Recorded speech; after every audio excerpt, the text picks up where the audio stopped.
Olá, boa tarde, amigos queridos que me acompanham aqui no canal Minuto da Aprovação.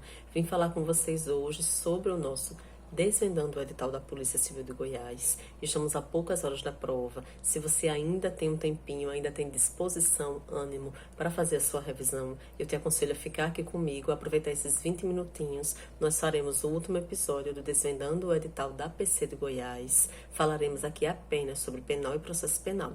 Então, esses 20 minutinhos podem te render algumas questões na prova. Então, fique aqui comigo, ver o que você precisa revisar, os artigos que você vai precisar ler, as súmulas, e parte para a prova amanhã com toda a confiança possível, tá bom?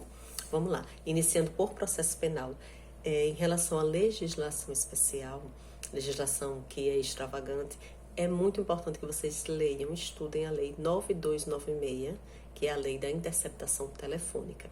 Por que é importante? Porque normalmente essa legislação é cobrada nas provas, inclusive do Instituto OCP, no exame das questões da banca, das mais de 200 questões relativas a processo penal de 2017 para cá, 2022, na verdade, nós temos os artigos 3º, artigo 6º e artigo 10 sendo cobrados. É muito importante você também lembrar o artigo 1º, especialmente quando fala que a interceptação telefônica, ela é de competência para processo de julgamento do juízo, competente para a ação principal, já que se trata de uma medida cautelar. Mas a gente não deve esquecer da teoria da aparência, a teoria do juízo aparente, segundo a qual, mesmo que essa competência venha a ser modificada posteriormente, a interceptação telefônica que tenha sido concedida pelo juízo, que agora deixou de ser competente, ela não vai se tornar inválida, não vai ser anulada. Todos os atos vão poder ser aproveitados. Na verdade, toda a medida, ela vai ser válida, tá? É muito importante lembrar disso, teoria do juízo aparente. A interceptação telefônica, ela é utilizada como última ratio no meio processual penal, como meio de prova. Por quê? Porque ela só deve ser utilizada se não houver outros meios de prova disponíveis. É o que a própria legislação diz. Outra coisa, a sua aplicação somente é cabível em relação aos crimes que são punidos com pena de reclusão.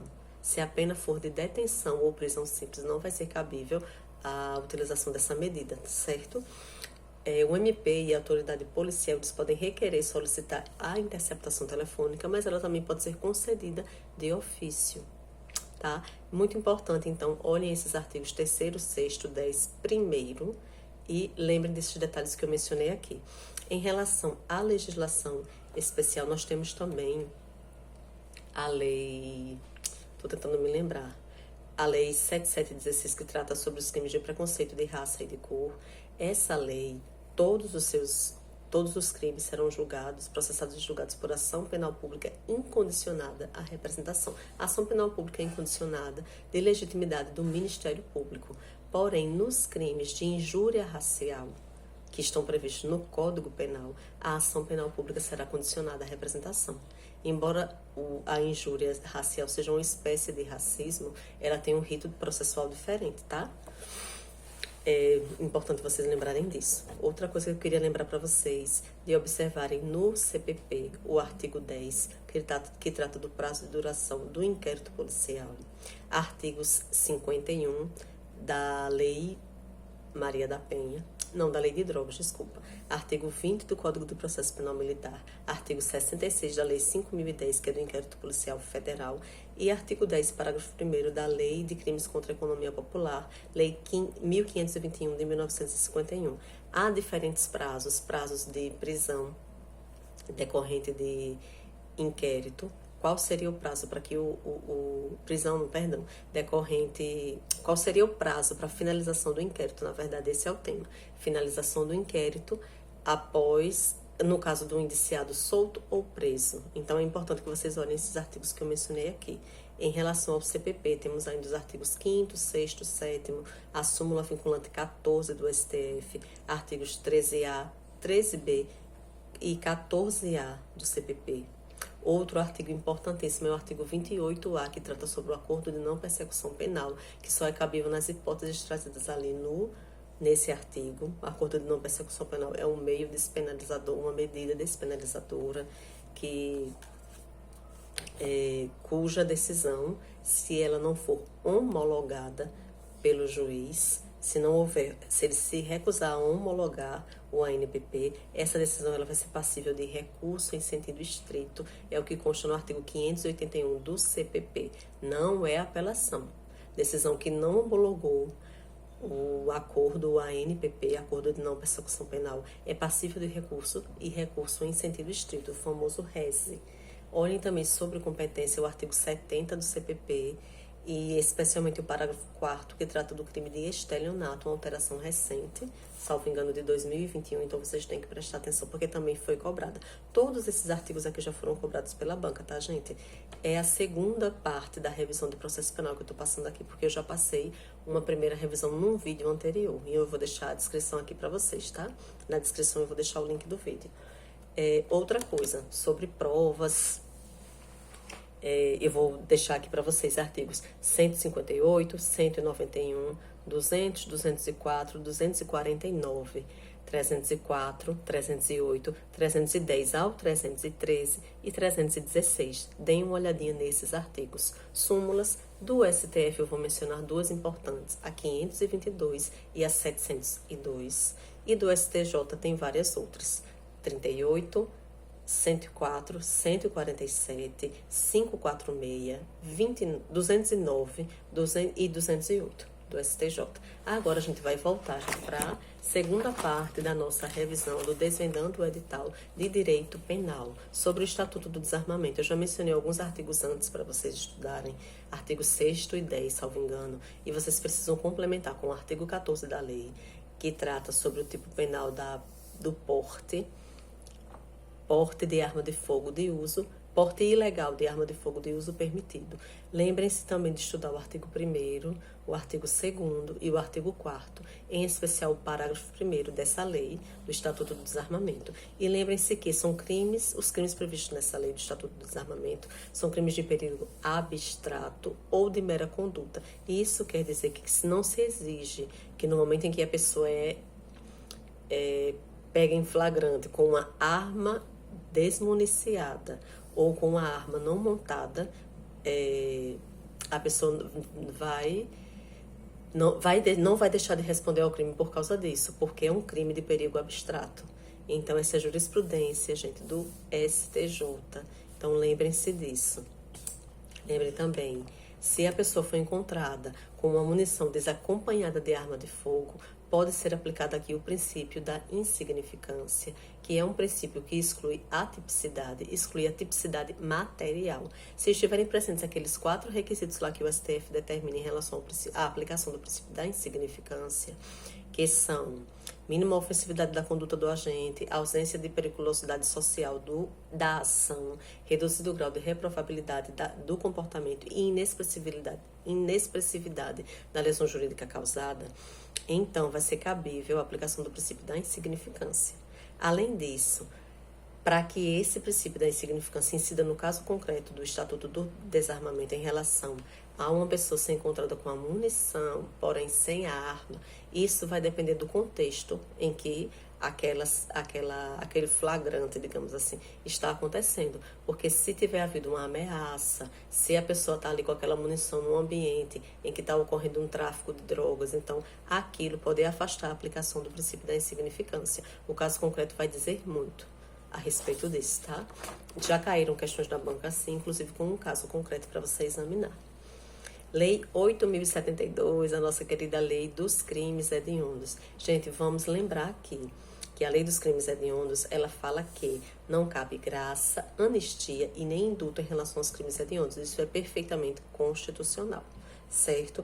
Os crimes, como você disse, os crimes hediondos, eles são inafiançáveis. Lembrem-se que a pena privativa de liberdade que for combinada no crime hediondo, ela vai ser cumprida inicialmente no regime fechado, porém pode haver a progressão, porque o dispositivo legal, salvo engano, estava no artigo 2º dessa lei, há muitos anos ele foi declarado inconstitucional, o dispositivo que falava que era regime integralmente fechado, vedando a progressão de regime. Esse dispositivo não mais é considerado constitucional, não existe mais no nosso ordenamento jurídico, tá? Outra coisa, vamos lembrar de alguns exemplos que já caíram na prova sobre crimes hediondos. O porte ilegal de arma de fogo de uso proibido é um crime hediondo.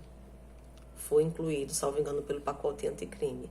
Outra coisa, roubo com emprego de arma de fogo, ele sempre vai ser hediondo. Agora, se for roubo com emprego de arma branca, não há hediondez, tá? Roubo e porte ilegal de arma de fogo. Lembrando, roubo com emprego de arma de fogo sempre vai ser hediondo. Roubo com emprego de arma branca, não há hediondez. Porte ilegal de arma de fogo de uso proibido também é hediondo, tá? Infanticídio é um dos crimes contra a vida previsto no Código Penal e ele é cobrado também na prova do Instituto OCP.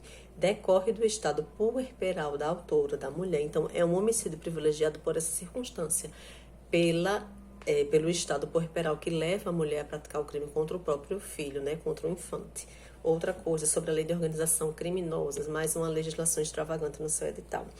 Essa lei, é possível que o colaborador, a pessoa que faz a colaboração premiada, que ele não seja denunciado pelo Ministério Público, mas isso só vai ser possível se a pessoa não for líder dessa organização criminosa, se for a primeira pessoa a colaborar e trouxer novidades para a investigação, fatos ainda desconhecidos que vão ajudar na apuração do crime. Então, assim a pessoa poderá deixar de ser denunciada pelo MP. Outra coisa muito importante, vamos lá, estudem a súmula 582 do STJ, que fala sobre a adoção no nosso ordenamento jurídico da teoria da amócio ou apreensio em relação ao crime de roubo.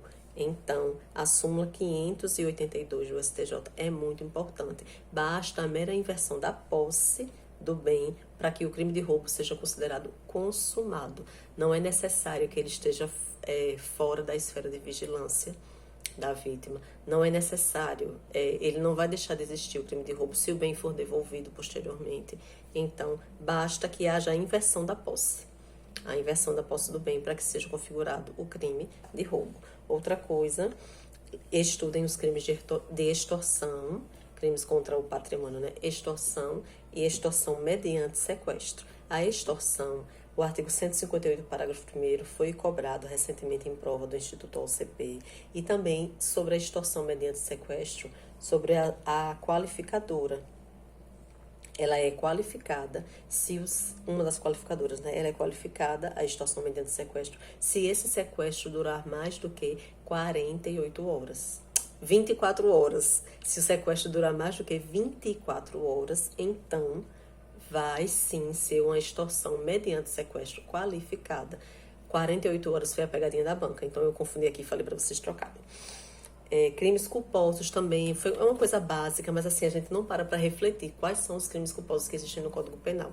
Então, em relação aos crimes culposos, o Código Penal, no seu artigo 18, parágrafo 1º, exigem que haja expressa previsão legal para que o crime culposo possa se configurar. Não há crime culposo se não houver expressa previsão legal, tá? Mas assim, quais são os crimes culposos que a gente sabe que existem no Código Penal? Em relação aos crimes contra a vida, apenas o homicídio é crime culposo. Em relação aos crimes contra a administração pública, que são praticados por funcionário público, apenas o peculato é crime culposo. E também nós temos crime contra o patrimônio, apenas a receptação, que está no artigo 180 do Código Penal, é crime, que pode configurar um crime culposo, certo? Mais um pouquinho aqui, a gente vai terminar em alguns instantes, tá? Sobre a lei de tortura, estudem o artigo 1º, inciso 2º, parágrafo 5º, que fala sobre a tortura praticada por agente público. Muitos outros artigos são importantes também, a lei não é extensa, mas esse artigo, primeiro, estudem o artigo 1º e também lembrem de revisar bem o inciso 2º, parágrafo 5º. Prescrição, gente, parte geral do Código Penal. Lembrem dos artigos 114 e 115. O artigo 115 fala da redução do prazo prescricional pela metade, né, para quem, ao tempo da prática da ação do crime, né, era menor de 21 anos ou na data da sentença era maior de 70 anos. Outra coisa também sobre prescrição que é interessante lembrar é a prescrição da pena de multa, que a pena de multa, ela prescreve, se ela for a única pena combinada, a única pena aplicada, ela prescreve em 2 anos. Algumas questões eu vi, inclusive hoje, dando uma passada nas questões do Instituto OCP sobre isso, na prova da Polícia Civil do Pará. prova de delegado, de inspetor da Polícia Civil e de escrivão. Então, preste atenção nisso. Outra coisa, é o princípio da reserva legal, artigo 15, inciso 39 da Constituição Federal. Só por lei se pode combinar pena, criar crimes, né, e combinar penas. Então, ainda que os tratados internacionais e as convenções internacionais sejam incorporados ao nosso ordenamento jurídico, eles não podem criar crimes. Isso foi uma das assertivas consideradas incorretas que estavam numa prova, numa questão do Instituto OCP, sobre direito penal. Outra coisa, súmula 599 do STJ a respeito da impossibilidade, inaplicabilidade do Instituto do princípio da insignificância em relação aos crimes praticados contra a administração pública. Na Lei Maria da Penha também não é possível. Não é possível aplicar o princípio da insignificância nos crimes de violência doméstica. Lei de Abuso de Autoridade, a Lei 3869/2019. Estudem bem do artigo 1º ao 5º. Na verdade, eu vi uma questão aqui do artigo 2º ao 5º, mas não custa estudar o primeiro artigo da lei, né? Que vai que ele cai também. Então, outra coisa sobre a parte geral do Código Penal, vamos voltar um pouquinho e estudar PRD, especialmente o artigo 44, penas restritivas de direito, e artigos 49 ao 52. Eu vi apenas o 49, que fala sobre a pena de multa, mas dei uma passadinha em todo o dispositivo, inclusive o artigo 51, que foi alterado há pouco tempo. Não lembro exatamente em que ano, mas é uma coisa relativamente recente. Deem uma olhadinha também no artigo 69, 70, 71, que falam sobre o concurso material, concurso formal, crime continuado, são importantes. Artigo 100, em especial o parágrafo 4º, artigo 110 também, todos do Código Penal. Do iniciozinho do Código Penal, artigos 10 e 11 são importantes, em especial a questão do vencimento do prazo. Da contagem do prazo, do cumprimento da pena. Conta-se o dia do começo e, inclusive, o dia do vencimento, embora isso não esteja expresso no artigo 10 do Código Penal. Prescrição da pena de multa em 2 anos, eu já falei. Concurso de pessoas, gente, eu já falei sobre esse artigo 29, sobre o artigo 30. Mas é importante vocês lembrarem que o nosso Código Penal adota a teoria monista. A teoria monista em relação ao concurso de pessoas, porque não vai haver crimes autônomos, é um crime só praticado no concurso de pessoas, porém, cada um vai responder, vai ter a sua responsabilidade atrelada à proporção em que ele concorreu para a prática do crime. Então, artigo 29, teoria monista do concurso de pessoas, é a que foi adotada pelo nosso ordenamento jurídico. Vi várias questões de delegado civil do Instituto OCP, Pará e Goiás com esse tema.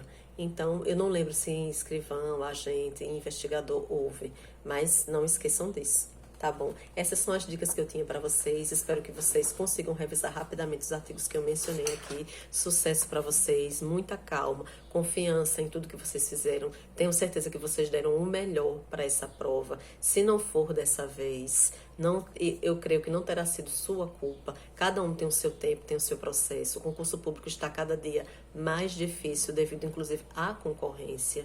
Então, às vezes a gente passa, às vezes não, mas você está se preparando, construindo o seu melhor até a sua aprovação chegar. Creia nisso. Mas eu desejo de coração que você consiga a aprovação nessa prova, tá bom?